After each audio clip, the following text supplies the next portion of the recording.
മഴ ശക്തമാകുമ്പോൾ തീരദേശത്ത് ആശങ്ക വർദ്ധിക്കുകയാണ്. രൂക്ഷമായ കടലാക്രമണത്തിൽ സംസ്ഥാനത്തിന്റെ വിവിധ ഭാഗങ്ങളിൽ നിരവധി വീടുകൾ തകർന്നു. മത്സ്യബന്ധനം കൂടി നിലച്ചതോടെ പട്ടിണിയുടെ വക്കിലാണ് മത്സ്യത്തൊഴിലാളി കുടുംബങ്ങൾ. അടുത്ത മാസം ട്രോളിംഗ് നിരോധനം കൂടി എത്തുന്നതോടെ ഈ പ്രതിസന്ധി കൂടുതൽ രൂക്ഷമാകും. നമുക്ക് തീരത്തേക്ക് പോകാം. കണ്ണമാലിയിൽ നിന്ന് സജോ ദേവസ്യ നമുക്കൊപ്പം തയ്യാറാണ്. തിരുവനന്തപുരം വലിയതുറയിൽ നിന്ന് ഗോപാൽ ഷീല സനലും ആലപ്പുഴ കടലോര മേഖലയിൽ നിന്ന് ശരത് എസ്.എസും നമുക്കൊപ്പം ചേരുന്നു. ആദ്യം കണ്ണമാലിയിലേക്ക്. Sajo Devasya, good evening. കണ്ണമാലിയിൽ കഴിഞ്ഞ ദിവസം കടലടിച്ച് തീരത്തേക്ക് കയറുന്നതാണ് നമ്മൾ കണ്ടത്. കടലാക്രമണം എത്രത്തോളം അവിടുത്തെ വീടുകളെ രൂക്ഷമായി ബാധിച്ചിട്ടുണ്ട്? നിലവിലെ സാഹചര്യം എന്താണ് സജു?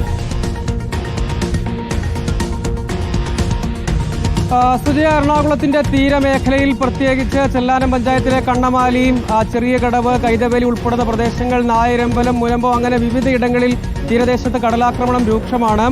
ചെല്ലാനം പഞ്ചായത്തിൽ പുത്തൻതോട് വരെ മാത്രമേ യഥാർത്ഥത്തിൽ ടെട്രാപോഡുള്ള സീവാൾ ഉള്ളൂ. മറ്റിടങ്ങളിൽ വലിയ ദുരിതം ആളുകൾ അനുഭവിക്കുന്നു. നമുക്ക് ഇവിടെ കാണാം, വീടുകളിലൊക്കെ വെള്ളം കയറിക്കിടക്കുന്ന സ്ഥിതിയാണ്. മഴ യഥാർത്ഥത്തിൽ ഒരല്പം ശക്തി കുറഞ്ഞിട്ടുണ്ട്. ജില്ലയുടെ വിവിധയിടങ്ങളിൽ ഇടവിട്ട മഴയാണ്, കനത്ത മഴയുണ്ടെങ്കിൽ ഇടവിട്ട മഴയാണ് ലഭിക്കുന്നത്. പക്ഷേ വലിയ തോതിൽ കടലാക്രമണം, ആളുകൾ വലിയ ദുരിതത്തിലാണ്. വീടുകളിൽ കിടന്നുറങ്ങാൻ കഴിയുന്നില്ല. ഇവിടെയുള്ള ആളുകളോട് കൂടി നമുക്ക് ചോദിക്കാം. എന്താണ് ചേച്ചി, ഈ വീടിനകത്തൊക്കെ വെള്ളം കയറി? ഈ വീടിനകത്ത് കഴിഞ്ഞ ഞായറാഴ്ച മുതൽ ഞങ്ങൾക്ക് വെള്ളമാണ്. ഞങ്ങൾ ഞായറാഴ്ച വൈകുന്നേരം ഒരു 9 മണിയായപ്പോൾ അടിച്ച് തുടച്ച് കിടക്കാമെന്ന് കരുതിയപ്പോൾ അടുത്ത കയറ്റം വന്നു. അപ്പം ഞങ്ങൾക്ക് 2 വളർത്തുനായ്ക്കളുണ്ട്. അപ്പോൾ അതുങ്ങളെ ഈ വെള്ളത്തിൽ കിടത്താൻ പറ്റില്ലല്ലോ. എല്ലാ ദിവസവും ഇത് തന്നെ. ഇന്നലെ കട്ടിൽ കംപ്ലീറ്റ് മുങ്ങി, 2 കട്ടിലുള്ള 2 കട്ടിലും ഫുള്ള് മുങ്ങിക്കിടക്കണേണ്. ഈ അവസ്ഥയിൽ ഞങ്ങൾ പകൽ മുഴുവനും അധ്വാനിച്ചിട്ട് രാത്രി കിടക്കാൻ കൂടി ഞങ്ങളുടെ കൈയും കാലും മസിൽ വെട്ടിക്കയറിയിട്ട് പോയാ ഈ തണുപ്പത്ത് നിന്നിട്ട്. അപ്പം ഈ ഒരു അവസ്ഥയിൽ ഞങ്ങൾ ഏത് പാർട്ടി വന്നാലും ഇവിടെ ഇതൊക്കെ തന്നെയാണ്. പക്ഷെ പാർട്ടിക്കാർക്ക് ഇത് വലിയൊരു ആഘോഷമായിരിക്കും. പക്ഷെ ഞങ്ങൾക്ക് ഇതൊന്നും തീരാ ദുഃഖം തന്നെയാണ്. കാരണം ഞങ്ങളിത് വർഷങ്ങളായിട്ട് അനുഭവിക്കുന്നതാണ്.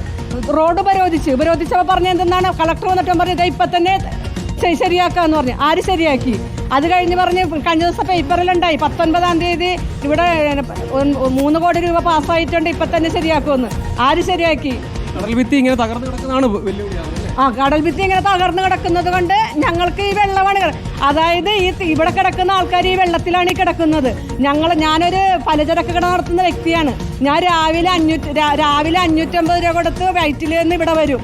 രാത്രി 9:30 ആകുമ്പോൾ 550 രൂപ കൊടുത്ത് വയറ്റിൽ കിടക്കാൻ പറ്റില്ല. അതാണ് ഇവിടെയുള്ള കൂടുതൽ ആളുകൾ കൂടിയുണ്ട്. ചേട്ടാ, ഞാൻ മാത്രമല്ല ഇവിടെ, ബാക്കി എല്ലാവരും അങ്ങോട്ട് നാട് പോയി. ഇവിടെ കിടക്കാൻ പറ്റുന്നുണ്ടെന്ന് എല്ലാവരുടെയും വീട്ടിൽ പോയി കിടക്കണേണ്.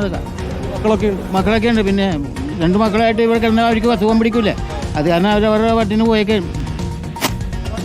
ആളുകൾ പറയുന്നതിൽ അവരുടെ തീർച്ചയായും കണ്ണമാലിയിലെ നേർക്കാഴ്ചയാണ് സജോ ദേവസ്യ ഇപ്പോൾ കാട്ടിത്തരുന്നത്. കണങ്കാല് വരെ സജോ ദേവസ്യ നടക്കുമ്പോൾ വെള്ളം അവിടെ എത്തിക്കഴിഞ്ഞിരിക്കുകയാണ്. വീടുകൾക്ക് മുന്നിൽ വെള്ളക്കെട്ട് സ്ഥിരം സംഭവമായിരിക്കുന്നു. കടലേറ്റം, അതിന്റെ ദുരിതം ഏറ്റവും കൂടുതൽ ബാധിച്ചുകൊണ്ടിരിക്കുന്നത് കണ്ണമാലി അടക്കമുള്ള തീരമേഖലകളെയാണ്. ആ തീരമേഖലയിലെ മനുഷ്യർക്ക് കൊടുത്ത ഉറപ്പുകൾ പാലിക്കപ്പെട്ടിട്ടില്ല എന്നത് അവർ അധികൃതരെ ഓർമ്മിപ്പിക്കുകയുമാണ്.